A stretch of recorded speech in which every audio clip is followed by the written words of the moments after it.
Hello दोस्तों, कैसे हैं आप। दोस्तों, अक्सर मैं आपके सामने नई नई जानकारी लाता रहता हूं। जो आप कमेंट करते हैं उन पर वीडियो जरूर बनाता हूं। दोस्तों, आज हम वर्ग 3 के विषय में बात करने वाले हैं। कल जो भी अभ्यर्थी भोपाल गए थे वहां से क्या अपडेट निकल के सामने आई। हमारे श्री गृह मंत्री श्री नरोत्तम मिश्रा जी ने जो भी वक्तव्य दिया उस विषय में बात करेंगे। और बहुत से भाई बहनों के तो ये भी कमेंट आने लगे हैं कि सर वर्ग 3 के एग्जाम क्या फिर से होंगे, क्या हमें फिर से तैयारी शुरू कर देनी चाहिए। तो इस विषय में भी बात करेंगे दोस्तों। सबसे पहले दोस्तों, कल 8-10 कमेंट ये भी आया कि सर आप जो शूट कर रहे हो ये कौन सी लोकेशन है, क्या ये आपका रूम है। डेफिनेटली मेरा ही रूम है दोस्तों। मीन्स बात करूं तो मेरा जो रूम है, आप देख रहे होंगे पीछे जो खिड़की आपको दिख रही होगी, वो मेरा सबसे पहले रूम था जिसमें मैं स्टडी करता था। वहीं से मैंने जो है ये चैनल शुरू किया था। उसी रूम में बना के सारी वीडियो शूट होते थे दोस्तों। इस रूम को क्रिएट क्यों किया गया, उसके पीछे भी बहुत दिलचस्प एक कहे की वाक्य है, जो कि मैं अपने second channel Atul Kumar Sharma blogs में ज़रूर शेयर करूंगा।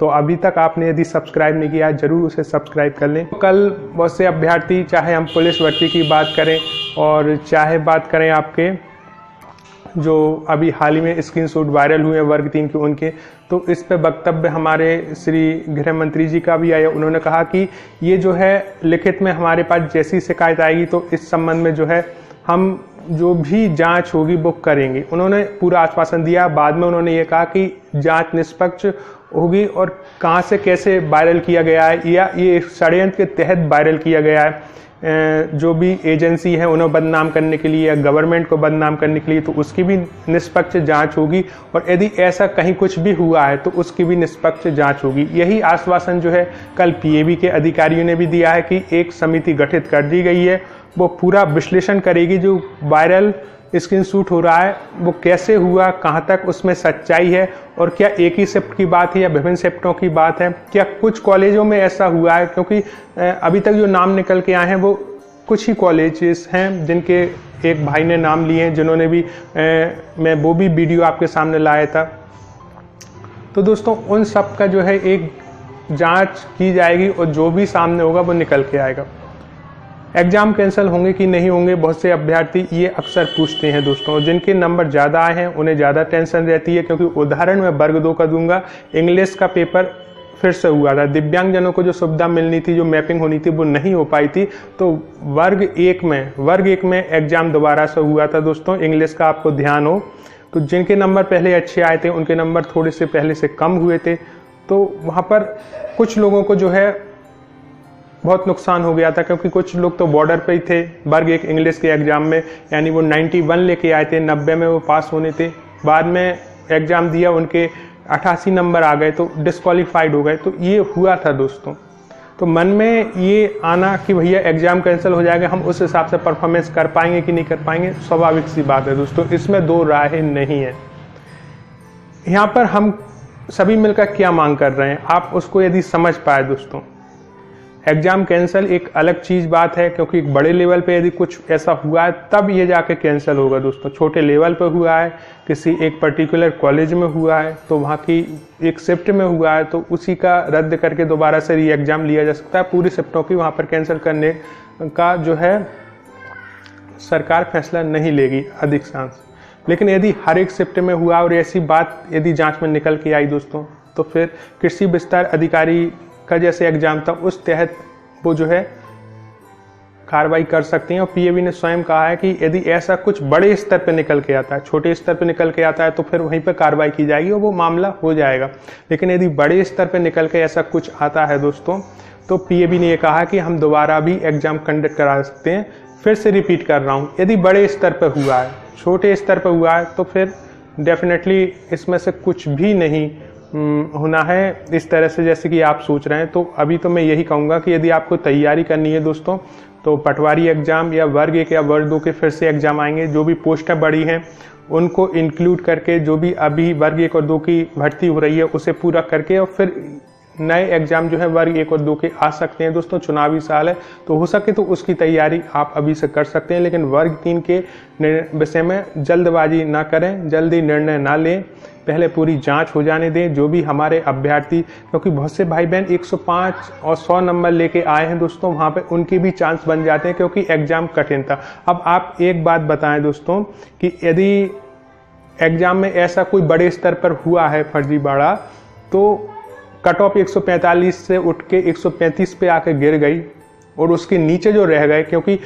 जो पढ़ने वाला व्यक्ति है जिस हिसाब से टफ एग्जाम गया है वो 120 ही ला पाएगा। यदि हाईएस्ट पढ़ने वाला है 125 ले आएगा, 128 ले आएगा, क्या वो 145 को मैच कर पाएगा? क्या वो 140 वालों को मैच कर पाएगा? तो ऐसे जो लोग हाईएस्ट नंबर लेके आए हैं डेफिनेटली उनकी भी जांच होनी चाहिए। यदि कोई 145 का दावा कर रहा है, 142 का दावा कर रहा है, 147 का दावा कर रहा है, तो डेफिनेटली इन पर जांच होनी चाहिए कि वाकई में ये उस योग्य थे या फिर कुछ न कुछ गड़बड़ हुआ है। तो इसी की मांग की जा रही है दोस्तों। बहरहाल गवर्नमेंट इसमें क्या जो निर्णय निकल के सामने आता है, जो जांच में निर्णय निकल के सामने आता है, उसी हिसाब से डिसीजन लेगा। तो यहाँ पर ये कहना कि ये कैंसिल होंगे या नहीं होंगे बहुत जल्दी होगा दोस्तों। अभी आपको भी धैर्य रखना है और मैं यही चाहूँगा कि पद इसमें ज़्यादा आने चाहिए और जो हमारे भाई क्वालिफाइड हुए हैं, यानी कि 75 नंबर लाना मुश्किल था, 90 नंबर लाना जनरल के लिए मुश्किल था, जो क्वालिफाइड हुए हैं और अच्छे नंबर लेके आए हैं, यदि 90 भी लाए हैं, 95 भी लाए हैं, 100 भी लाए हैं, तो उन्हें भी वहाँ पर जो है नियुक्ति का मौका मिलना चाहिए। यदि ऐसा कुछ हुआ है और हाईएस्ट नंबर लेके आ गए हैं और जो लोग पढ़ कर 120, 122, 128 तक पहुँचे हैं, 105 तक पहुँचे हैं, 100 तक पहुँचे, उनके साथ नाइंसाफ़ी हो जाएगी, क्योंकि ऐसे लोग न जाने कितने लोगों की जॉब खा जाएंगे। तो इसकी जो है जांच बिल्कुल होनी चाहिए और उसी की मांग सभी को करनी चाहिए। जिनके 120 नंबर आए हैं उन्हें भी ये मांग करनी चाहिए कि भैया ऐसे जो फर्जी लोग हैं उन्हें बाहर करो, जिससे कि हमारा भी सिलेक्शन हो, हमसे कम नंबर के जो भाई बहन मेहनत करके आए उनका भी सिलेक्शन हो।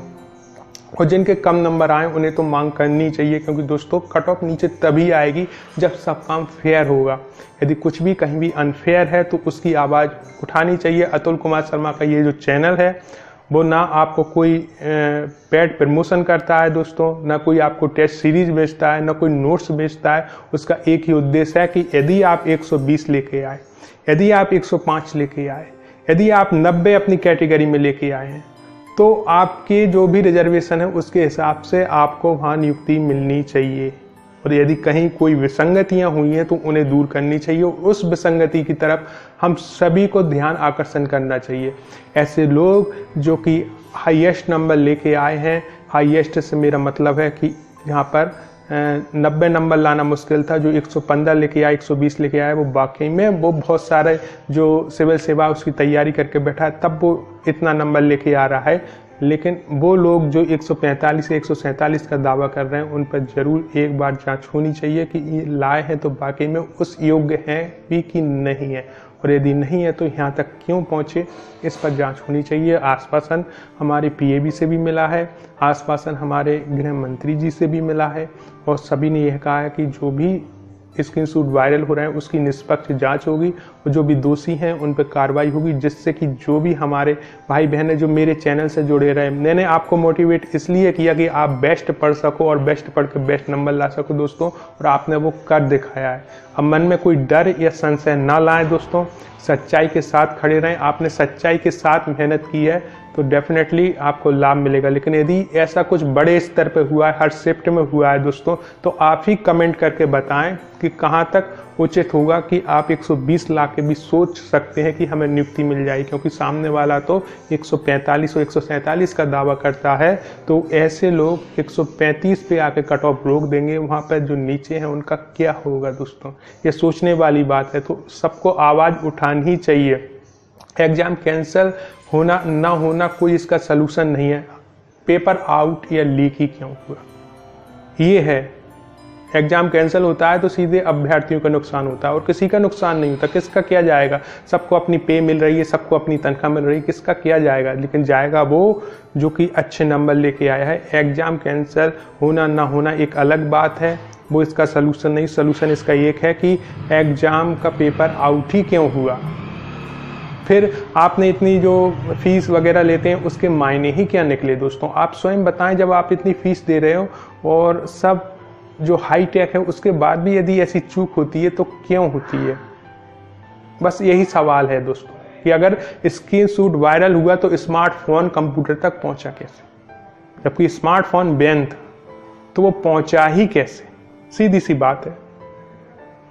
तो दोस्तों ये आप सभी को सोचना होगा, सभी को एकजुट होना होगा, पॉइंट ऑफ व्यू को जरूर समझें कि ऐसे लोग बाहर होंगे तभी आपके चांस बनेंगे दोस्तों।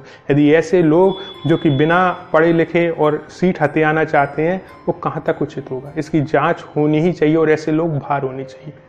तो अभी भी कोई डिमोटिवेटेड ना हो, एग्जाम कैंसिल होना ना होना एक अलग बात है, लेकिन जांच सामने होनी चाहिए और सभी के सामने तथ्य निकल के आने चाहिए, जिससे कि जो विश्वास है वो बना रहे और जो आम इंसान है वो भी सोच सके कि यदि मैं पढ़ाई करके अच्छे नंबर लाऊंगा तो मुझे नियुक्ति मिल जाएगी। तो दोस्तों आप इस विषय में क्या सोचते हैं कमेंट बॉक्स में जरूर लिखें। आपने इस वीडियो को देखने के लिए इतना समय निकाला उसके लिए दिल से धन्यवाद।